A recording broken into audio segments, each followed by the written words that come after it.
Bueno, vamos a dar comienzo a esta sencilla explicación de los resultados humanos de la revolución industrial y esta incursión también en los cánones de la profesión con respecto a lo que progresa desde dentro y lo que progresa desde afuera, digamos, ¿no? O lo que se tiene en cuenta desde afuera, o la contemporaneidad que hacía Croce decir toda historia es historia contemporánea. La revolución industrial, con todo este trauma que originó y a las cuales nos hemos referido significativamente, con todo este progreso que originó también, con toda esta multiplicación de bienes y servicios y con toda esta desposesión que también eh, generó en vastos sectores de la población, implicó un cambio sustantivo. La gente no se hubiera ido del campo a la ciudad si hubiera podido seguir viviendo, usufructuando de los campos comunitarios y de distintas alternativas de vida que tenía, más vinculadas a una economía de subsistencia o por lo menos con una bajísima productividad. Cuando el campo se empieza a mecanizar, cuando las unidades productivas se hacen más amplias, esto fue el proceso de cercamiento, y la gente es expulsada del campo, o bien por la vía legal, que es el último, o bien por la vía del mercado. No hay lugar para tanta gente. ¿Por qué? Porque la tierra produce más. Entonces, con menos gente se puede producir lo mismo. Esto es incremento de la productividad y se puede medir en cualquier rubro de la economía, también en la industria, pero la industria estaba naciendo.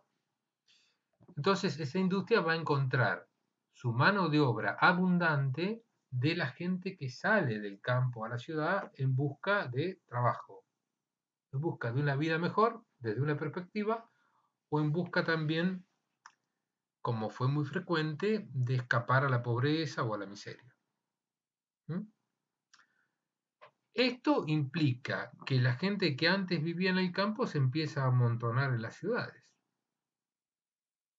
Esto constituye un insumo más o menos barato, de acuerdo a las épocas, que es el insumo trabajo.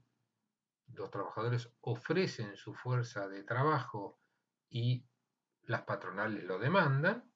Esto es un proceso paulatino que comienza con una industria en el campo, eso está referido un poquito en la bibliografía, y después se constituyen grandes naves en las ciudades. El proceso es lento, pero implica no solo la desposesión de los medios de producción, sino la desposesión de costumbres y la adaptación a nuevas costumbres. Esto implica un desarraigo, en primer lugar. Esto implica una nueva visibilidad de temas de violencia familiar, por ejemplo, que antes no se registraban tanto porque antes estaban confinados en el campo. No sabemos si había o no había, ni siquiera había registro policial muchas veces de ese tema, que además, si queremos amigarnos con nuestro escenario contemporáneo, tenemos la misma duda ahora cuando hay tantas denuncias con respecto a algún tema, digamos, muy delicado, pero una de las preguntas que tenemos es si hay realmente más casos o solamente se denuncian más casos. Bueno, cierro el paréntesis ahí. Bueno, y la revolución industrial implica, digamos, un trauma y además implica una nueva visibilización del problema. ¿Por qué una nueva visibilización? Porque las grandes masas urbanas, sobre todo en la periferia de las ciudades, en los barrios obreros, van a tener nuevas oportunidades de vida. Y estas nuevas oportunidades de vida son distintas a las del campo. Pongámonos a pensar un poquito. En el campo, cuando eh, el hombre está cansado de trabajar, vamos a suponer que ha habido sol durante todo el día, se duerme. En la ciudad se puede ir a la taberna, porque hay una taberna. En el campo no hay una taberna. Y las tabernas fueron objeto preferencial de las críticas de aquellos que veían una decadencia en todo este cambio cultural. ¿Por qué? Porque la gente que hacía en las tabernas tomaba. ¿Y qué le pasa a la gente que toma? Se emborracha. Y esto generó, digamos, reacciones morales importantes de parte de la sociedad que consideraban muy poco edificante este tipo de conductas, por otra parte traducidas en formas de violencia social y de violencia familiar que eran, digamos, preocupantes, ¿no? Los periódicos se ocupaban de esto, las iglesias se ocupaban de esto, los puritanos se ocupaban de esto y trataban de llevar a la gente a la virtud, a la vida virtuosa, que es una vida casta o por lo menos exenta de alcohol, que era el gran problema en ese momento, o parecía ser el gran problema en ese momento. Bueno, esto, digamos, fue una realidad no inventada, fue una realidad, digamos, palpable. Otro aspecto es el asunto de si la gente vivía mejor o peor antes y después de la industrialización. Para simplificarlo, lo voy a contestar, si tuviera que contestarlo, de esta manera. A la larga, la multiplicación de bienes y servicios, la abundancia que genera el mundo de la industria, el alivio sobre la fuerza de trabajo que implica el recurso a la maquinaria, se traduce en una mayor abundancia de bienes y servicios a disposición de la población, de la cual terminan siendo beneficiarios todos, los ricos y los pobres. Primero los ricos y después los pobres, como suele ocurrir en el capitalismo. Pero a la larga hay una mejora significativa desde el punto de vista de los consumos. Por ejemplo, los historiadores comenzaron a medir cuánto cerveza o cuánto té, siempre me acuerdo de esos dos ejemplos, porque eran ejemplos de la inglesa, y que consume mucha cerveza y mucho té, cuánta cerveza y cuánto té consumía una familia en base a los registros de importaciones y de exportaciones, no es que se hacían encuestas precisas en ese momento, ¿no?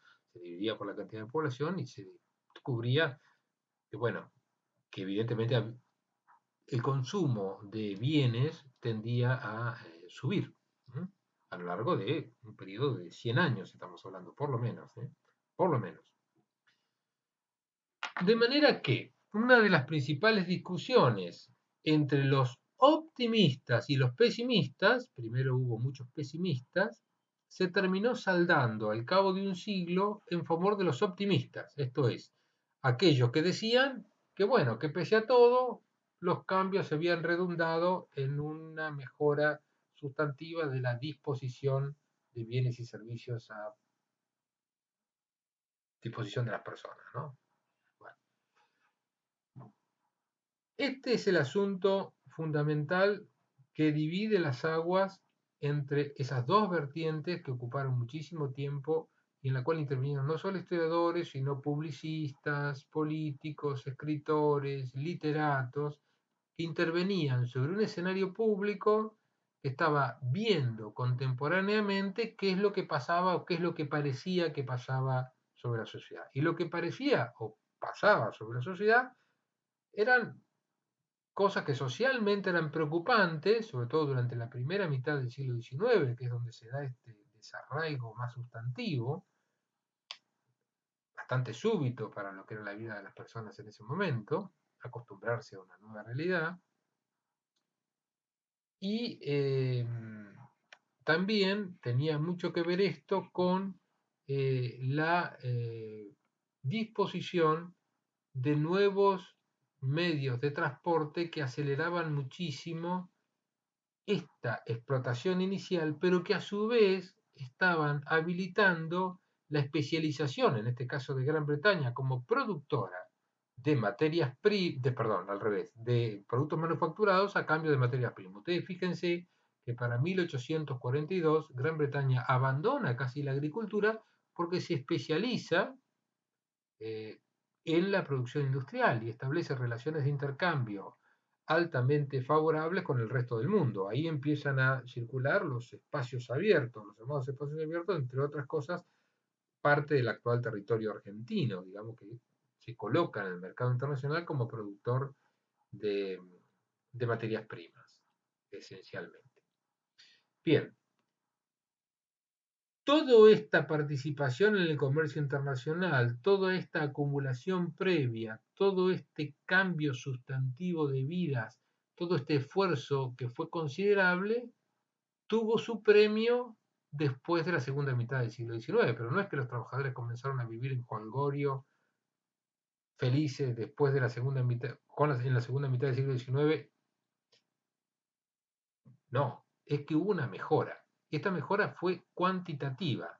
La gente pudo disponer de mayor cantidad de bienes y servicios, la gente pudo alfabetizarse más, la gente pudo curarse más sobre la base de estándares muy modestos que eran los iniciales. Ahora en el otro video sigo con cómo los historiadores tomaron cada uno de estos momentos y cómo a lo largo no solo del siglo XIX, que es cuando ocurrió este proceso, siglo XVIII y XIX, sino sobre todo en nuestro siglo, en el siglo XX, nuestros respectivos presentes en cada época fueron modificando o contribuyendo a modificar esta imagen del pasado y de cómo le fue a la gente en el